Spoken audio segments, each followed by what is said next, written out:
40 miles off the coast of France. HMS Campbelltown, an aging destroyer weighing over 1,000 tons, is amongst a raiding flotilla moving through the darkness towards the German-held port of St Nazaire. On either side, a column of small motor launches, bristling with machine guns and cannon.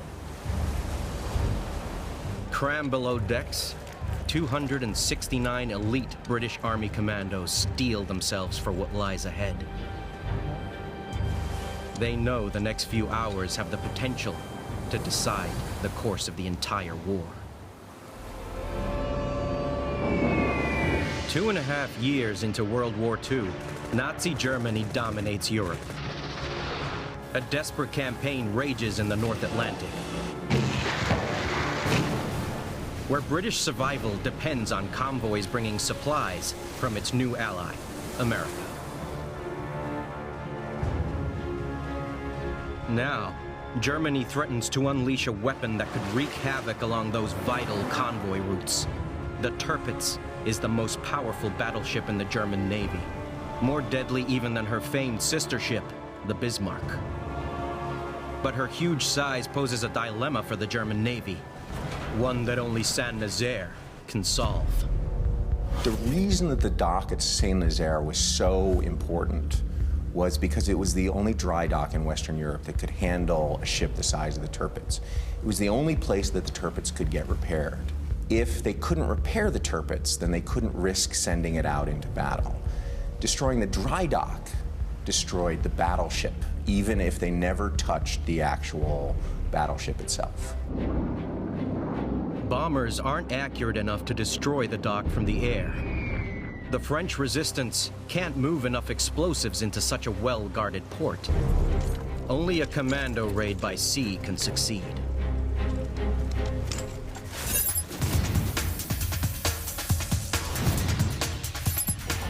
The plan was audacious.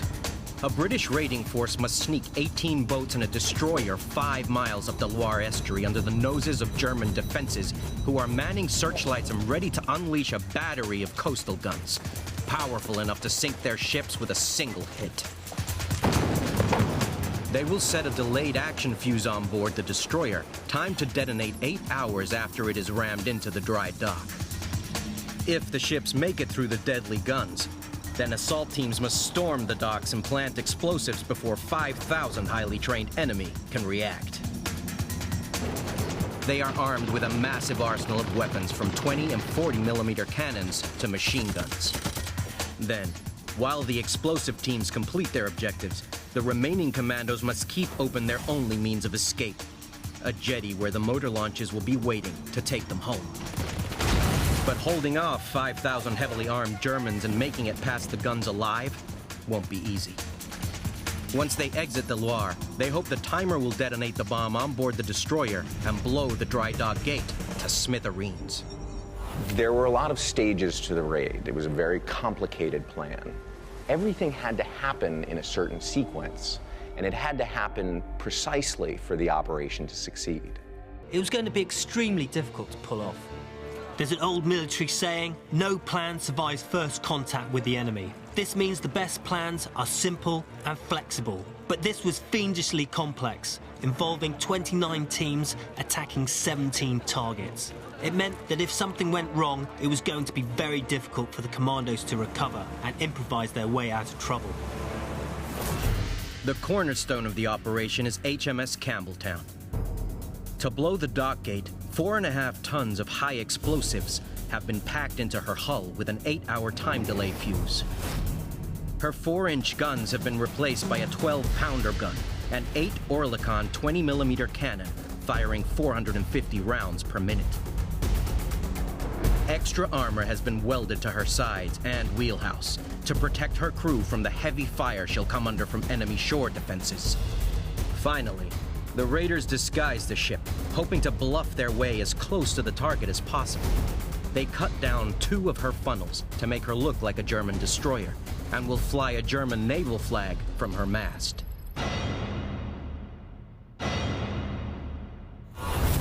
Campbelltown and the rest of the flotilla enter the estuary of the Loire River. The destroyer's captain is 33-year-old Lieutenant Commander Sam Beatty. Only recently given command of the ship, Beatty was told his first mission would be to crash her into an enemy dock. But he's an experienced officer with a cool head and a steady nerve. The first evidence of the enemy's defences came when the searchlights on the north shore were switched on. Swept north, then south, but stopped sweeping just before picking up the rear vessels of the squadron. Beatty knows the raid needs all the help it can get. As he searches the skies, the sound of the diversionary air attack overhead grew louder. British bombers had arrived over St Nazaire, right on cue.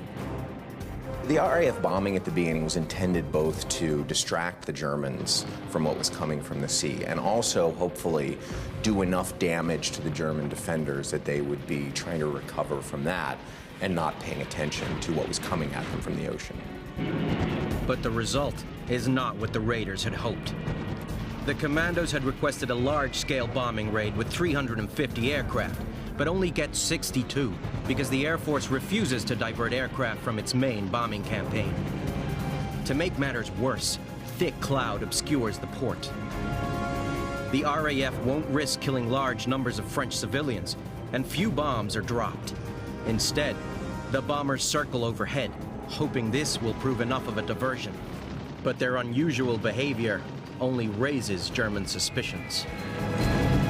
This small-scale raid didn't distract the Germans, it only put them on alert. When the three services work together, the effects can be devastating.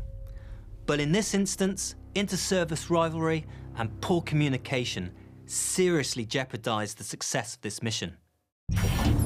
For now, Beatty and the raiders remain undetected as they slip past the German radar station at Le Croisic. The next hurdle? A shallow channel in which the Campbelltown could run aground at any moment. There was only one route into the port, and it was heavily guarded by the Germans. But the British noticed that at high tide, there was actually an alternate way to get to the dry dock.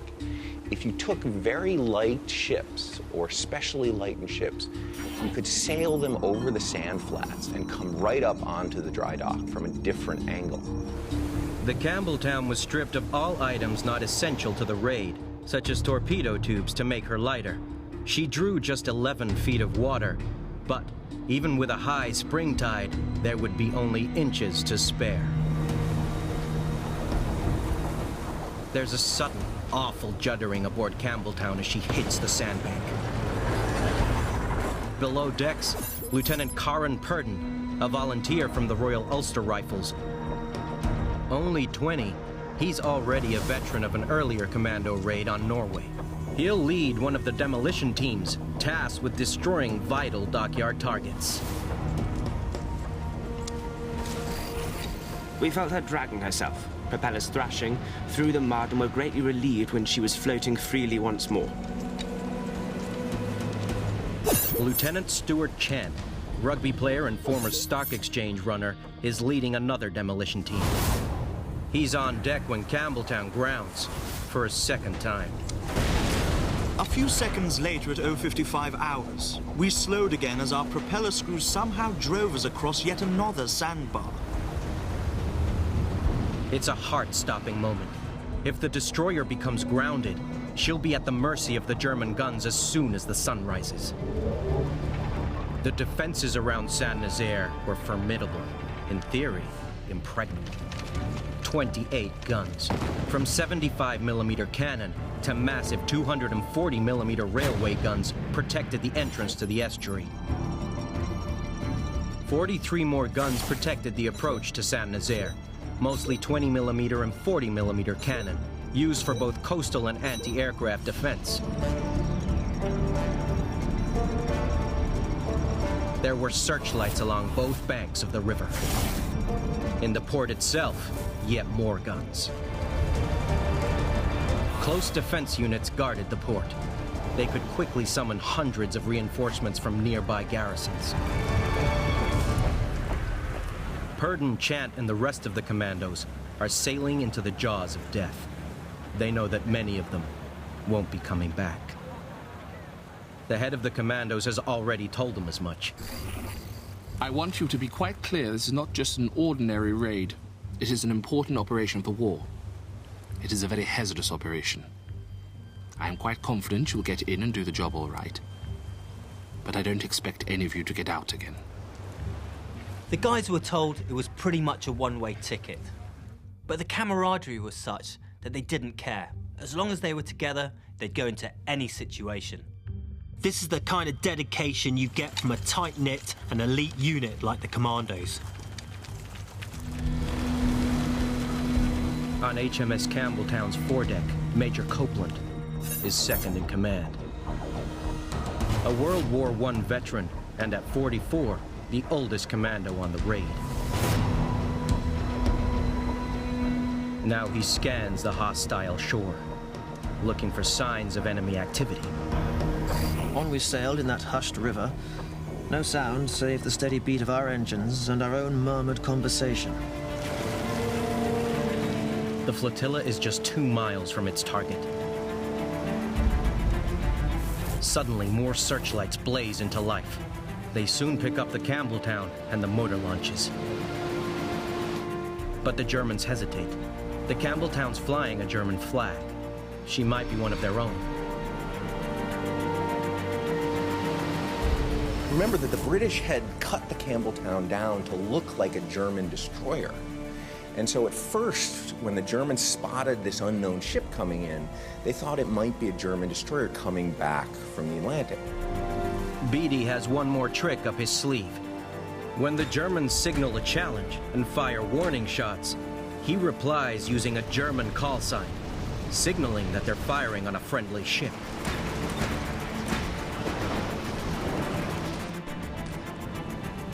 Every second gained is precious as the destroyer steams closer and closer to its target.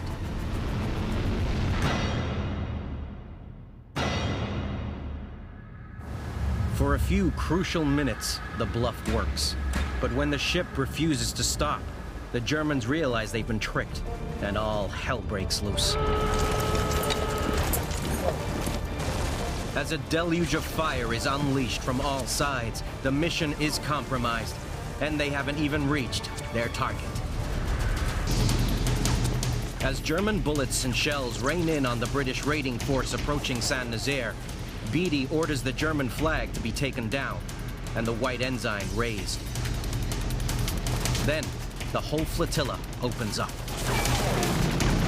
Campbelltown opened fire with all guns aiming at searchlights.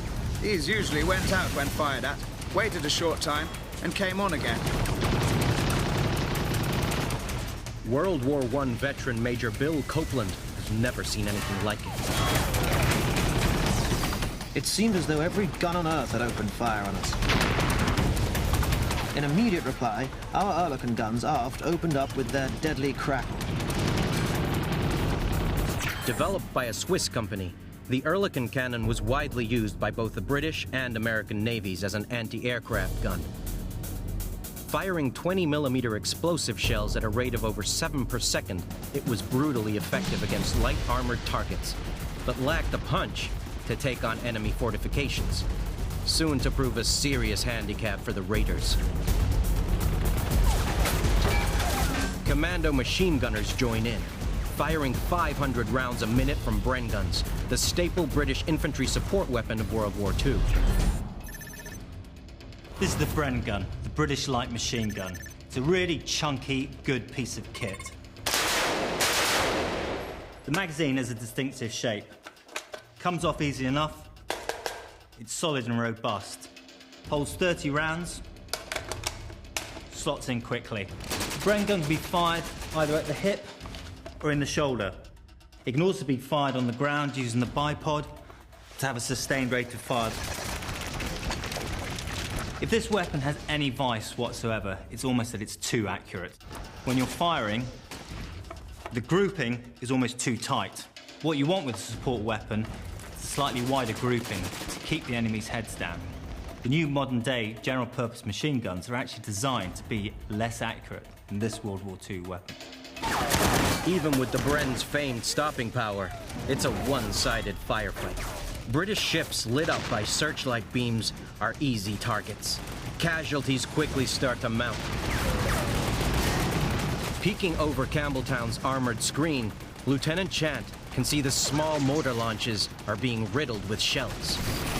There were fires blazing on the surface of the river astern of us, where more of our motor launchers were fighting their desperate battle for survival against the overwhelming firepower of the German guns.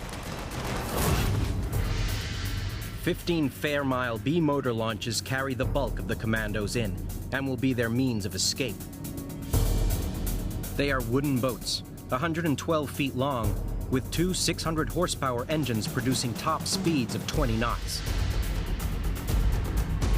2 Oerlikon cannons and machine guns provide fire support. Normally used for coastal patrols and submarine hunting, they were never designed for an assault role, but they are all the Navy can spare. Their greatest weakness? A complete lack of armor. Even a rifle bullet could pass through the side. Worse, to get them to St Nazaire and back, extra gas tanks have to be installed on their decks. A single hit and the entire motor launch could become a floating gasoline bomb. Purdon, below decks on Campbelltown, is better protected than most, but even he's not safe. We felt and heard the hammering of German shells and bullets striking against Campbelltown's hull. A shell, glowing red, passed through the wardroom as we sat there, but continued out without exploding.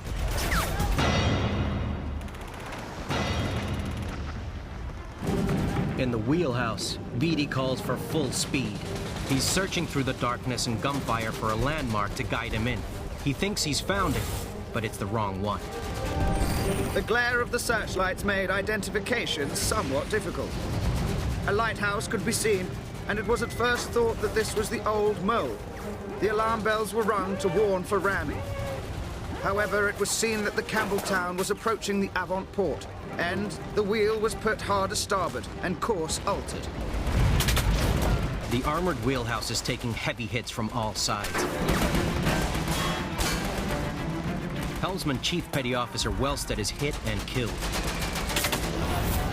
His replacement is struck down within seconds. Into the breach steps Lieutenant Nigel Tirpitz, the man in charge of packing the ship with its deadly cargo of high explosives. Lieutenant Tirpitz then took over the wheel, altered round the old mole, and steered the ship to the lock. 18 knots and only 100 yards to go. We hung on like grim death to any protection, expecting a terrific shock, and then impact.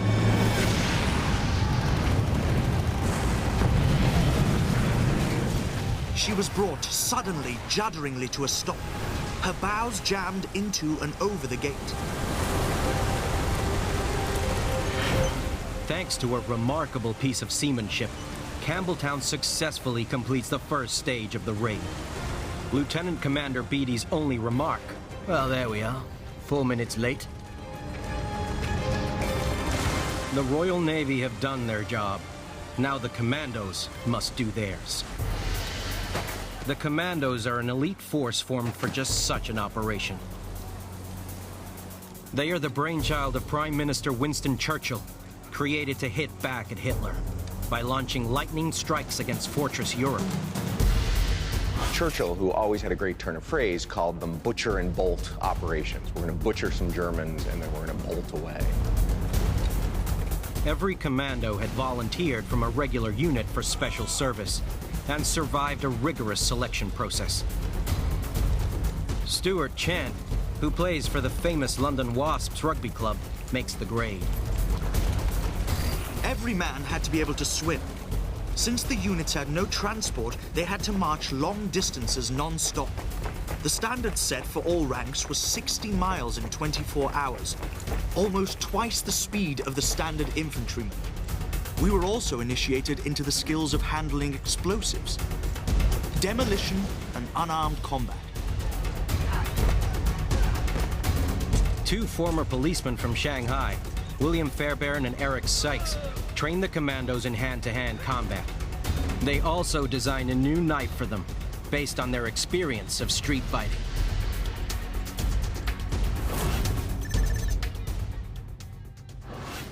The Fairbairn-Sykes knife is synonymous with the Commandos and Special Forces.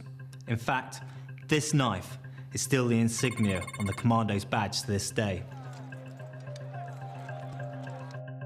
It was a beautiful, thin, slender blade designed to go into the rib cage deep and come out without any problems whatsoever.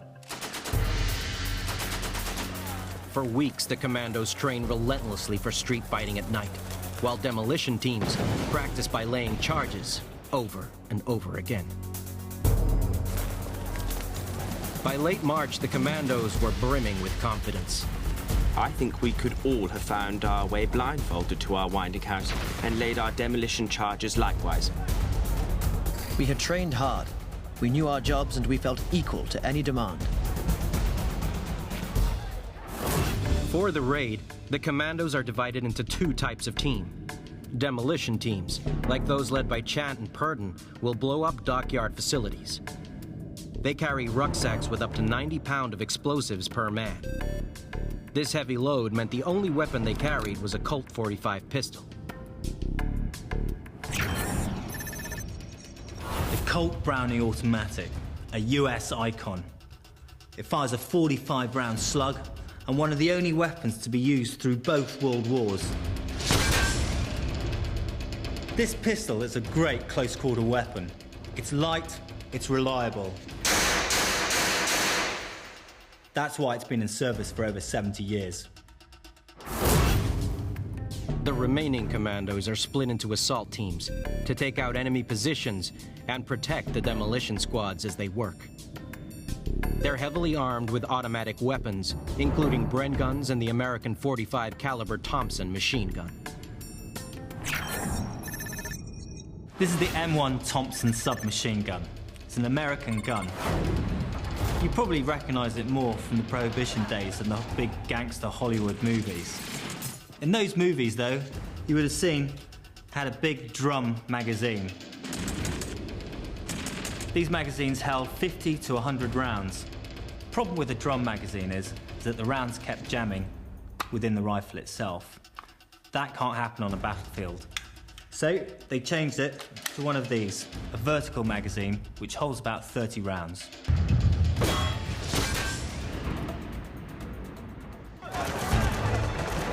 Now the Commandos' moment has come. As the motor launches begin their landings, the men aboard the battered Campbelltown are already racing off towards their targets.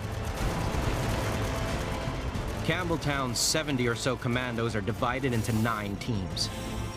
2 assault teams will lead the way, taking out enemy positions on the left and right. In their wake, the demolition teams will move forward to their targets. Lieutenant Chant's team to the dry dock pump house, Lieutenant Purdon's to the north winding shed, and more teams to the north dock gate and south winding shed.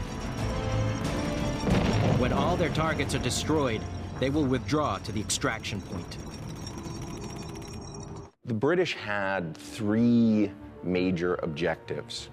They wanted to blow the gates with the Campbelltown and cripple the access point to the dry dock. But they also wanted to destroy the machinery of the dry dock itself. Gates can be replaced, concrete can be repaired, but the machinery, the pumps, the machines that opened and closed the gates were very hard for the Germans to manufacture. If the Commandos were able to destroy those as well, then not only would the dock be damaged, but it would be inoperable for a very long time indeed. Commando assault teams take out enemy gun emplacements in the immediate vicinity, buying the raiders crucial minutes before the Germans can respond to their sudden small-scale invasion. They clear a path for Lieutenant Chant and his demolition team, making their way to the pump house. The pump house raises and lowers the water level of the dry dock. Its destruction is second in importance only to the dock gate itself. A small charge blows in the locked door.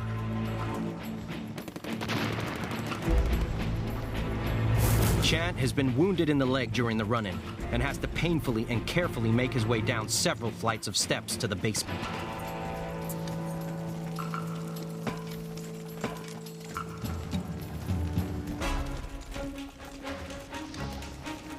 The waterproof charges are carefully placed to cause maximum damage. Chant's team use an explosive that's up to almost twice as powerful as TNT. We are going to simulate our pump house with a washing machine. It's got a pump in it. And what we're going to do is we're going to take some plastic explosive that was actually used to sabotage the pump house. We've got a modern equivalent, but it's based on the same explosive, RDX. We're going to take 100 grams, we're going to place it on top of the washing machine, put a detonator in it, and see what happens.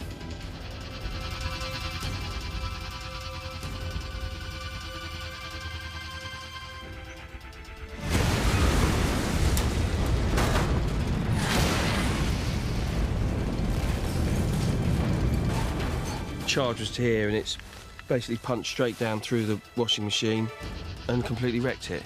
It's just an easy to use, easy to carry, easy to deploy, powerful explosive, perfect for that sort of sabotage operation.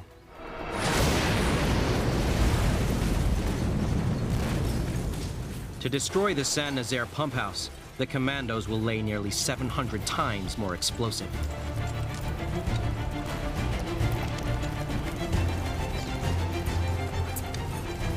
Champ lights the 90-second fuse.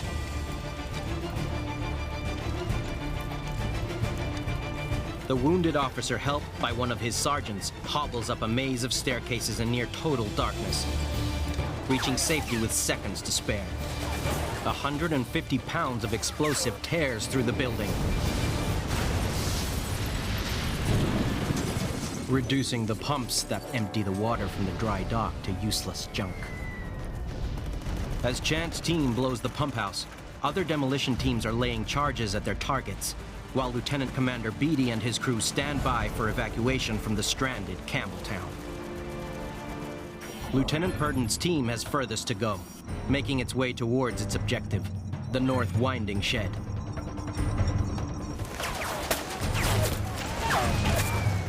He has close protection from Lieutenant Dennison's three-man team. When the force comes under fire from a group of Germans in a trench, Dennison's men swing into action. This was a complicated mission. The key was momentum.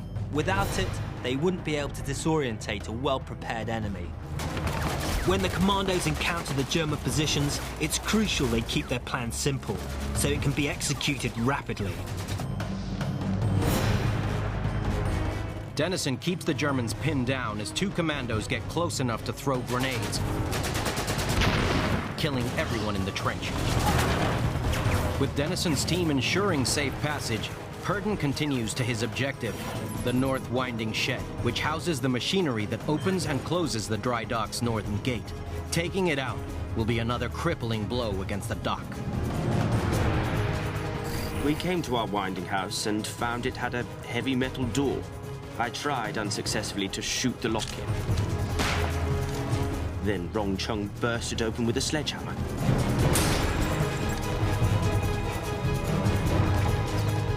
Once inside, following the drill we knew so well, we laid our charges and connected them up.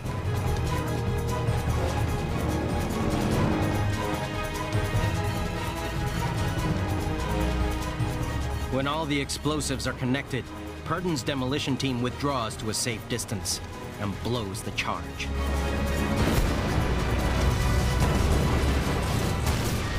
It was a memorable sight. The entire building seemed to rise several feet vertically before it exploded and disintegrated like a collapsed house of cards. The plan seems to be running like clockwork. But on the other side of the docks, their only means of escape is being shot to pieces.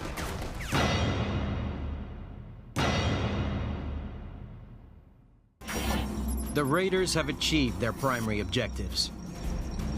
Campbelltown is lodged in the dock gates with her explosive cargo, and demolition teams have blown up the dock's winding sheds, pump house, and damaged its northern gate. As per orders, the teams withdraw towards the Old Mole for pickup by the motor launches. As they feared, the place was swarming with enemy, making the chances of them getting out alive or avoiding capture seem almost impossible. But while Purdon's demolition team withdraw, they come under fire from German gun positions around the dock. The noise of the firing was terrific, and the place continued to be lit up by searchlights and the fire of explosions. Major Copeland, the commando's second-in-command, is also making for the old mole. We tried to get round the buildings. 12-foot walls barred our way, and time was flying. Bunching together, we ran and dodged from cover to cover and managed always to keep one jump ahead of the machine gunners. This is a dangerous way to operate. Normally, when fighting in towns, you need to clear the buildings as you go. At all costs, the men must try to avoid the obvious route.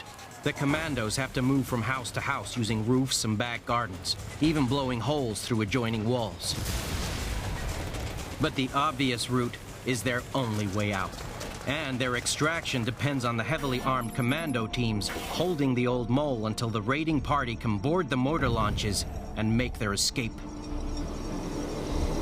Unfortunately, there's been a problem. The motor launches, unprotected and with gas tanks on their decks, have sailed into a wall of enemy fire. Several are already in flames. One of the small boats got hit by 37mm cannon fire and essentially just blew up in the water. Out of the crew and commandos on that, only one guy made it out alive. The decision to use wooden-hulled mortar launches, lacking real firepower or armor, has proved to be disastrously optimistic. Few of the commando teams get ashore unscathed. The unit tasked with capturing the old mole is wiped out before it even lands. It means their evacuation point remains in enemy hands.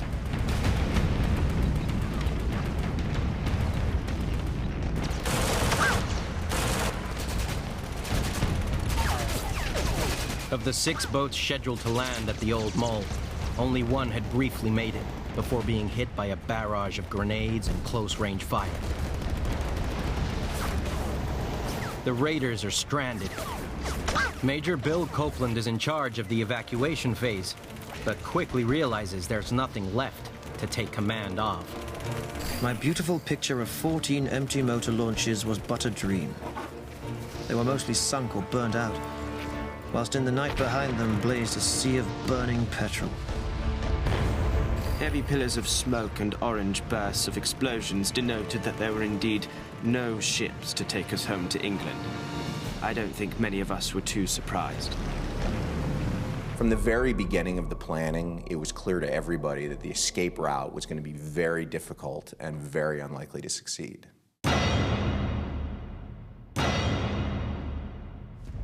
Raid Commander Lieutenant Colonel Charles Newman faces a tough decision. Of his initial force of 269 commandos, over half have been wounded and ammo is running low. The German garrison is now fully alerted to their presence. German sailors, police, and dock workers have been hastily called into action, and soon they'll overwhelm the commandos' protection force. They're also under lethal fire from 20mm anti-aircraft cannon, mounted on German ships and the roof of the U-boat pens.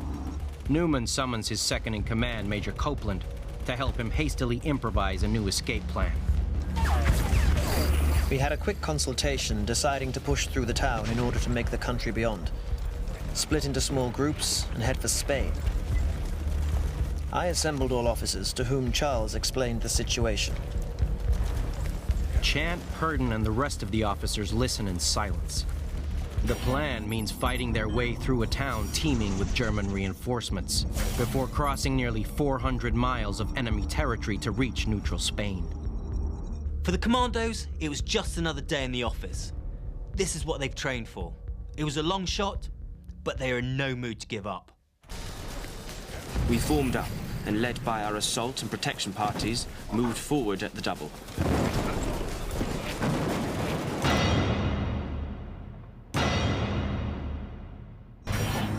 As the raiders prepare to shoot their way clear, on the river, the few surviving motor launches head for the open sea. Lieutenant Commander Beatty, the Campbelltown's captain, and the rest of his surviving crew escape aboard ML-177, along with Tirpitz, the explosives expert who guided the ship into the dock gates. Within a few miles of safety, An exploding shell knocks out the motor launch's engine. Then machine gun fire riddles the stricken vessel. Lieutenant Nigel Tirpitz is amongst those killed. The wooden boat is torn apart by a barrage of German shells, forcing the survivors into the freezing water. The wounded soon slip below the waves. Just a handful are rescued. ML-306 was also making top speed for safety when she encountered the German torpedo boat, the Jaguar. Massively outgunned, the commandos and sailors open up with everything they've got. Finally pummeled into submission, ML-306 surrenders. Back in St Nazaire, the stranded commandos begin their desperate dash for freedom. Avoiding the old town square, which is swept by German fire, they circle round towards the one bridge that connects them to the main town. Despite the danger, the commandos advance with almost reckless enthusiasm. Amongst them are Lieutenant Karen Purdon, whose team took out the North Winding Shed, and Stuart Chan, who narrowly escaped his own demolition of the pump house. We were being fired upon from all sides, some of it coming from very close range. But we charged on rather like a pack of ruggerforwards. There was a certain amount of laughter, cursing, and calls of encouragement, and every now and then, someone was hit. Corin Purdon followed me, only to catch his foot in some wire and sprawl full length to a halt at my feet. We burst into laughter and hauled him to his feet. Such was the atmosphere at that moment. Despite the laughter, men are soon falling to the heavy German fire. Chan is shot in the knee and unable to move. There was no way I could continue to run or walk even, and I collapsed. Ron Butler, one of my sergeants, would have none of this, and with young Jimmy Brown, carried me until I realized I was a hindrance to their own chances of escape, and I ordered them to leave. As Copeland, Purdon, and other surviving commandos reach the bridge that stands between them and the town of St Nazaire, they mass for a last do-or-die assault across 70 yards of open ground. There's no time to work around the enemy positions.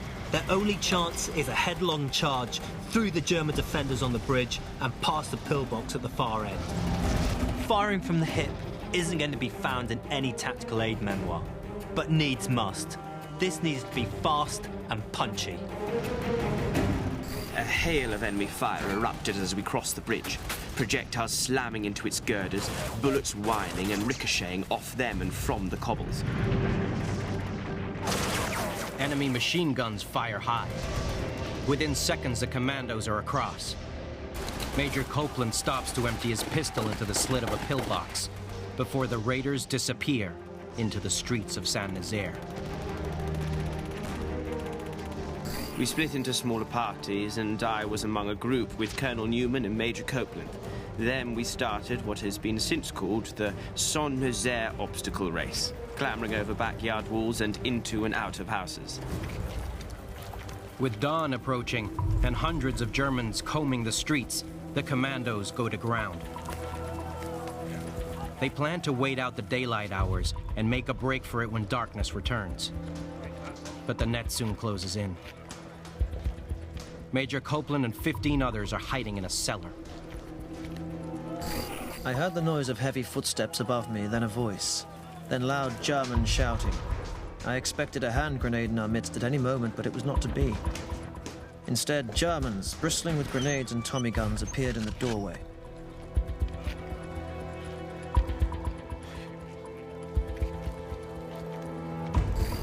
I joined the procession of those who could walk up the stairs and across the street.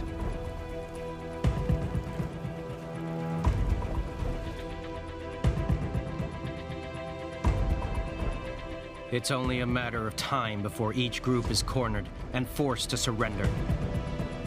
The raid appears to be ending in disaster, and their ship, designed to deliver the decisive blow in a massive explosion, still lies silent above the dock gate.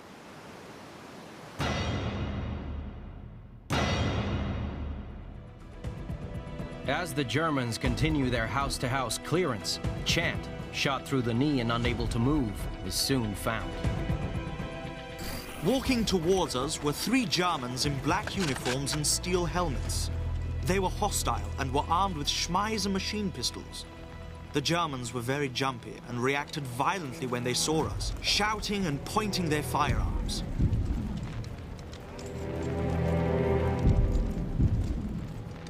Chant joins a group of other wounded prisoners assembled on a street pavement outside a cafe.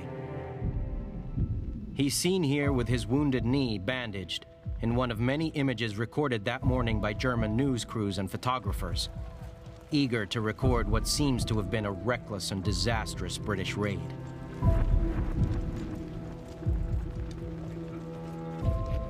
They actually thought at first that they had managed to defend it. Yeah, there was a British destroyer wedged into the gates, but the destroyer could be pulled out of the gates safely. So the Germans, at least initially after the raid was over, thought that they had defended it fairly well and preserved the dry dock. More commandos and sailors are brought in from the river. Amongst them, Lieutenant Commander Beatty, wearing nothing but a blanket. He'd been picked up by a German torpedo boat after the destruction of ML-177. There's one thing the prisoners desperately want to know, but none dare ask. Why hasn't HMS Campbelltown exploded? The destroyer remains stuck fast. Her bows containing 4.5 tons of high-explosive amytal poised directly over the dry dock gate. The explosives should have detonated more than an hour ago. Now there are German officers and technical specialists inspecting the ship. They're soon joined by souvenir hunters, even the mistresses and girlfriends of German officers. If the Germans discover the explosives on board and defuse them, the whole raid will have been for nothing. The Germans think the British have foolishly tried to destroy the dock gate by simply ramming an old destroyer into it. A German officer tells Beatty, "Your people obviously didn't know what a hefty thing that lock gate is. It really is useless trying to smash it with a flimsy destroyer. Everything seems to have been in vain. All their dead and suffering for nothing."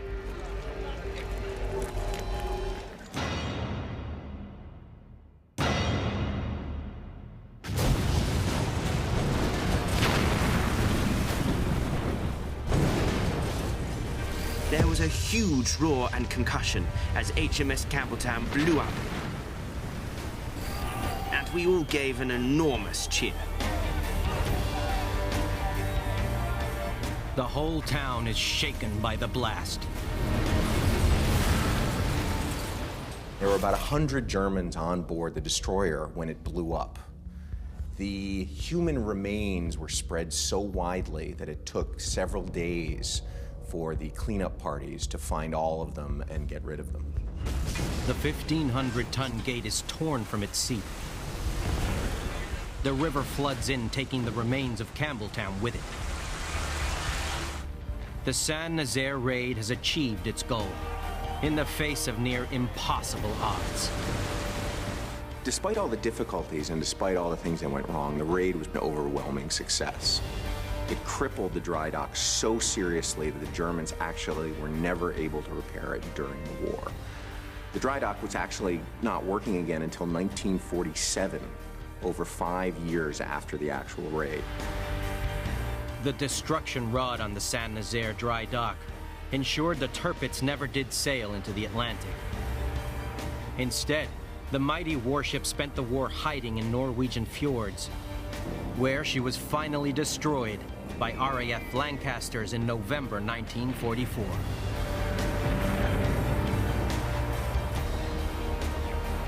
But success came at a heavy price. Only 3 of the raid's 17 motor launches escaped the inferno of St Nazaire and made it back to England. Of the 611 men on the raid, 2/3 of the raiding force were either killed or captured. Incredibly, 5 commandos did escape, reaching neutral Spain with the help of French civilians, then crossing to Gibraltar and returning by ship to England. Many of the 169 British dead were buried by the Germans with full military honors. Amongst the 215 prisoners were World War I veteran Major Bill Copeland, wounded Lieutenant Stuart Chant, young Irish officer Karen Purdon, and Campbelltown skipper, Lieutenant Commander Sam Beattie.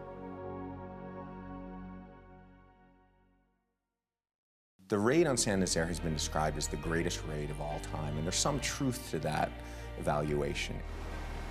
The St Nazaire raid remains one of the most remarkable feats in military history, thanks to a daring plan, executed with astonishing courage and determination. The commandos made an impact out of all proportion to their number, and in the process, forged a legend that endures to this day.